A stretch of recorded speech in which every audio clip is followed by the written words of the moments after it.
Hello and very good morning to all my dear students आपण पाहता 11वीचं chemistry.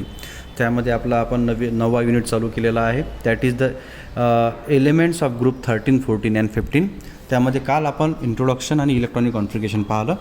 आज आपण trends in atomic and physical properties of element in group 13, 14 and 15 पाहू. म्हणजे atomic properties आणि physical properties बघू. ठीक आहे. यामध्ये प्रामुख्यानं atomic mass, atomic radius, ionization enthalpy, ionic radius, electronegativity, density ह्या गोष्टीचा स्टडी केला जातो. ठीक आहे, सुरू करू. बघा,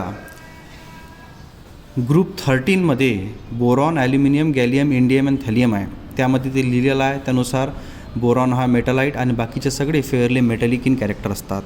ॲटॉमिक नंबर ठीक आहे विथ रिस्पेक्ट टू ग्रुप हे वाढणार आहेच. बघा, बोरॉन फॅमिली तुम्हाला इथे दिसेल. Boron, aluminium, gallium, indium and thallium हे ग्रुप 13चे एलिमेंट्स झाले. आणि ॲटॉमिक नंबर तर तो ग्रॅज्युअली वाढणार आहे.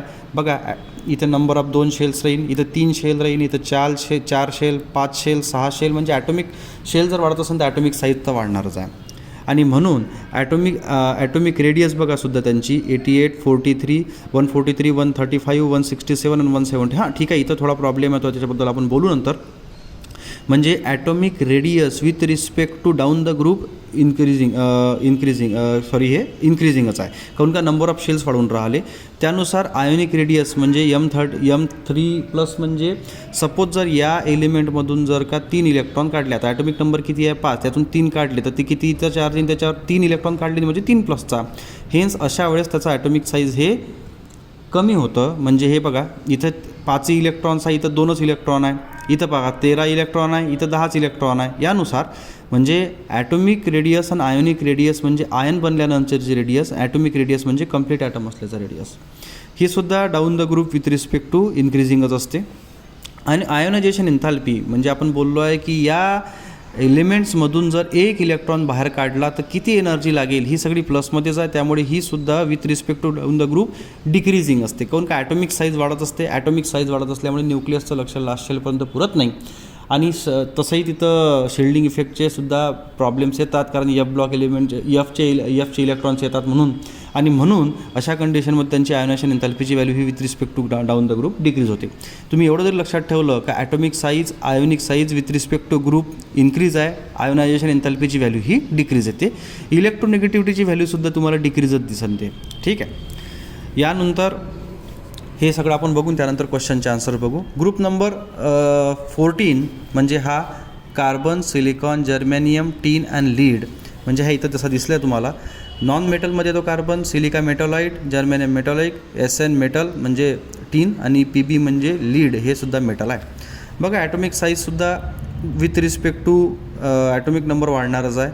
आता बघा आपण काय बोललो आहे, atomic size with respect to group increase, ionic size with respect to group increases, ionization एन्थॅल्पीची value with respect to group decreases and इलेक्ट्रोनिगेटिव्हिटीची value with respect to group decreases.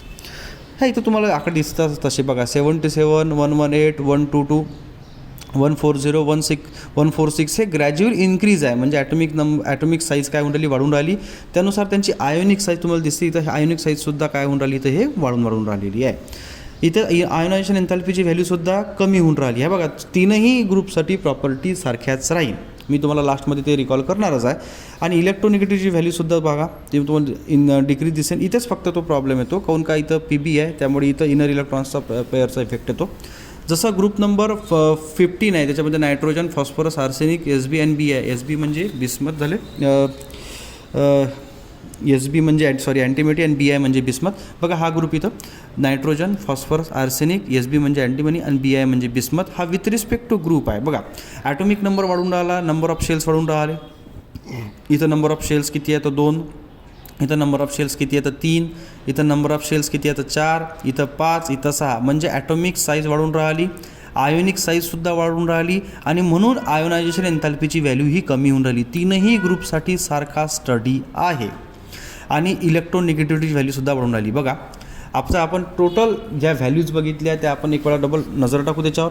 बघा, 70, 110, 121, 141, 148 हे बघा तुम्ही ॲटॉमिक रेडियस तुम्हाला इन्क्रीज दिसेल. इथं सुद्धा आयोनिक रेडियस इन्क्रीज दिसेल.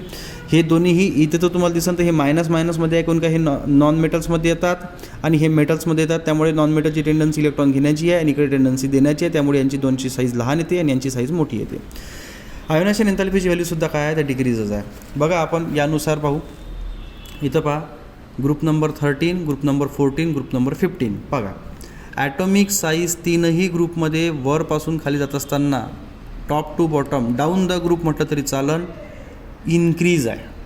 दुसरी गोष्ट आयोनिक व्हॅल्यूसुद्धा इन्क्रीज आहे. तिसरी गोष्ट आयोनायझेशन एन्थॅल्पीची व्हॅल्यू डिक्रीज आहे. तीनहीसाठी डिक्रीज आहे. आणि इलेक्ट्रोनिगेटिव्हिटीची व्हॅल्यूसुद्धा काय आहे तर डिक्रीज येते. आता पाहू काही क्वेश्चन्सचे आन्सर काय म्हणते पहा. Why the atomic radius of gallium is less than of aluminium. बघा ठीक आहे. आता आपण काय बोललो की ॲटॉमिक रेडियस त्यांची जी आहे हे काय होऊन राहिली म्हणते, ही with respect to group increase होऊन राहिली. पण इथं मग 143पेक्षा हा जास्त आकडा पाहिजे होता ना. मग इथं का प्रॉब्लेम आला. बघा गॅलियमचा ॲटॉमिक नंबर 31 आहे, म्हणजे नंबर ऑफ इलेक्ट्रॉन्स 31 आणि नंबर ऑफ प्रोटॉन्स 31. ॲल्युमिनियमचा ॲटॉमिक नंबर किती आहे तर 13. तर number of electrons are 13 and number of protons are 13. मग तुम्ही जर पाहाल तर इथं 3 शेल आहे, इथं 4 शेल आहे. पण जर तुम्ही गॅलियमचं इलेक्ट्रॉनिक कॉन्फिगरेशन जर पाहाल जे इथं दिलेलं आहे तर याच्यामध्ये 3D इलेक्ट्रॉन्स येतात आणि D इलेक्ट्रॉन्स आल्यामुळे तिथं shielding effect, poor shielding effect येतो. जसं तुम्ही ॲल्युमिनियमचं इलेक्ट्रॉनिक कॉन्फिगरेशन पाहाल तर इथं निऑन 3s2 3p1, इथं ॲर्गॉन 3d10 4s2 4p1 आहे. म्हणून इथं डी इलेक्ट्रॉन्स येत असल्यामुळे गॅलियममध्ये तर डी इलेक्ट्रॉन्सची प्रॉपर्टी काय आहे, म्हणजे डीमध्ये इलेक्ट्रॉन जर येत असेल तर पुअर शिल्डिंग इफेक्ट आहे. आणि पुअर शिल्डिंग इफेक्ट असल्यामुळे याचे जे न्यूक्लियस आहे हे सगळ्यात जास्त लास्ट इलेक्ट्रॉनला अट्रॅक्ट करतात. लास्ट इलेक्ट्रॉनला अट्रॅक्ट केल्यामुळे ॲटॉमिक साईज होते कमी. दुसरा आहे the value of first ionization enthalpy of aluminium, silicon and phosphorus are 577, 786 and 1012. कशाची बोलली आहे ते पहा. Aluminium, silicon and phosphorus. बघा तुम्ही जर हा असा विचार कराल तर पिरियोडिक टेबलमध्ये या वेळेनं जर तुम्ही जाल तर लेफ्ट टू राईट म्हणजे विथ रिस्पेक्ट टू पिरियडमध्ये जाता. आणि विथ रिस्पेक्ट टू पिरियडमध्ये जात असेल तर आयोनायझेशन एन्थॅल्पीची व्हॅल्यू इन्क्रीज होते, ग्रुपमध्ये डिक्रीज होत जाते. आणि हेच एक व्हॅल्यू आहे की आयोनायझेशन एन्थॅल्पीची value with respect to period म्हणजे याची जेवढी व्हॅल्यू असेल त्याच्यापेक्षा जास्त याची व्हॅल्यू असेल, त्याच्यापेक्षा जास्त याची व्हॅल्यू असेल. आणि hence this trend is observed with respect to the period. Hence, if we move from left to right in the periodic table in the period, the ionization enthalpy values goes on increasing. हे असं त्याचा answer आहे. आणि यानुसारच त्या दोन्ही प्रश्नाचे answer आपण generally देतो आणि बोलतो सुद्धा. तर हे सिम्पलच होतं आजचं म्हणा. याच्यामध्ये काही विशेष काही फार गोष्ट महत्त्वाची नाही. फक्त हे जर टेबल जरी ऑब्झर्व केले आपण तरी आपल्या टेबलनुसार सगळा डाटा लक्षात येतो. आणि जे समरीज आपण बोललो आहे, जे आपण शॉर्टमध्ये बोललो आहे तेवढं जरी लक्षात ठेवलं तरी चालेल. तर आजच्या लेक्चरमध्ये एवढंच. जर काही क्वेश्चन असेल तर तुम्ही मला विचारू शकता. धन्यवाद.